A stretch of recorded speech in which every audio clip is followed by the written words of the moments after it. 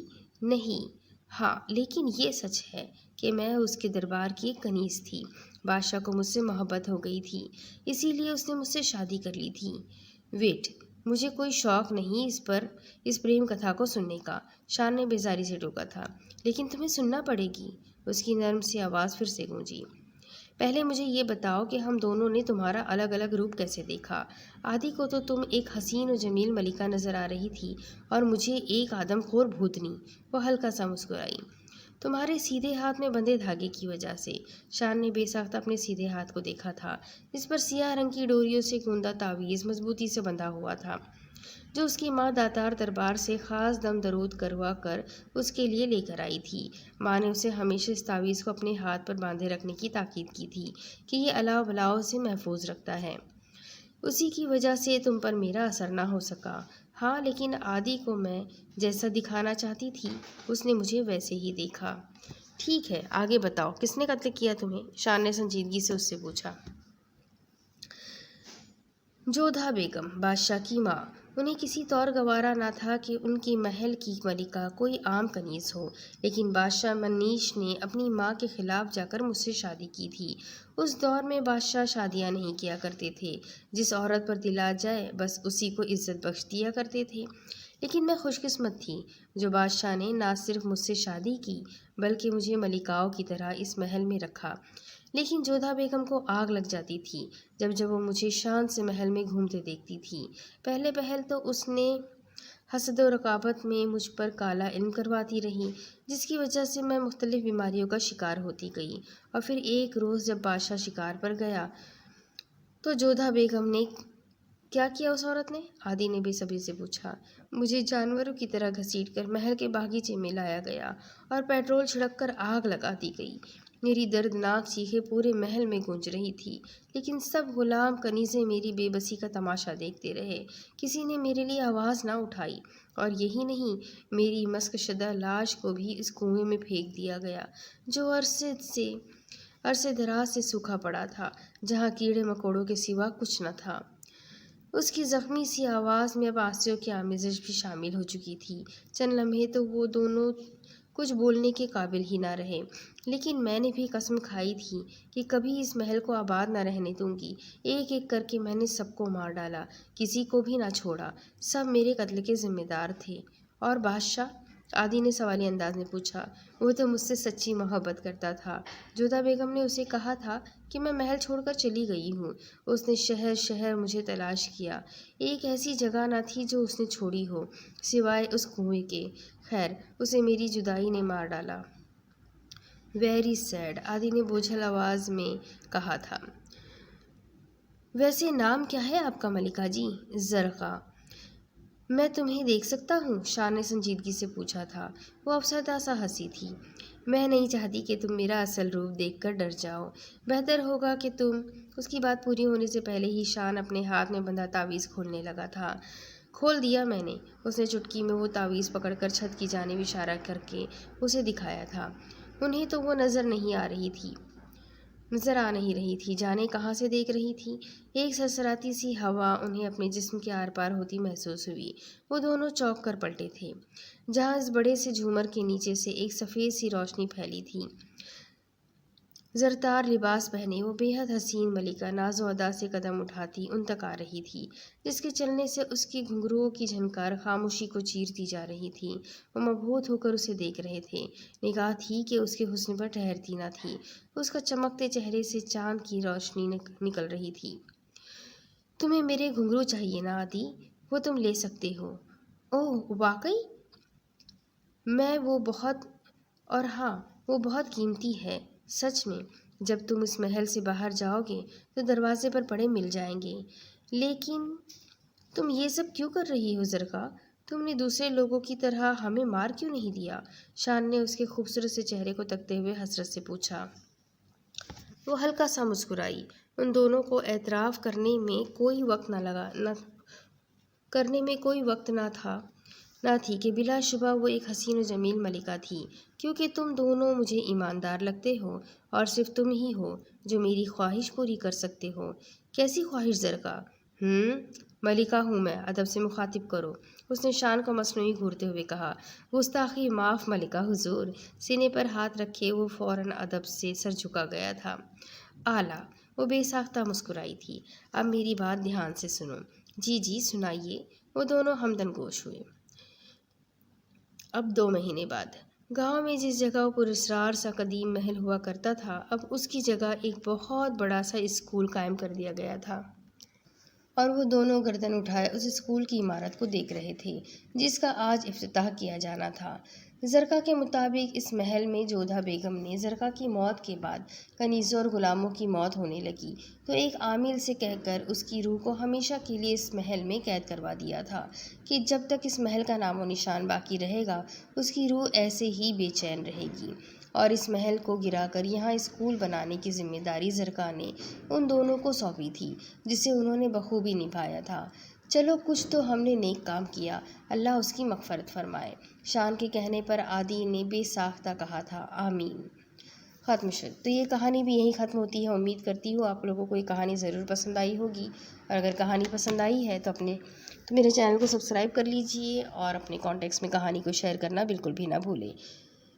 اس کے ساتھ ہی ایک اور نئی کہانی کے ساتھ انشاءاللہ بہت جلد پھر ملوں گی، تب تک کے لیے اللہ حافظ۔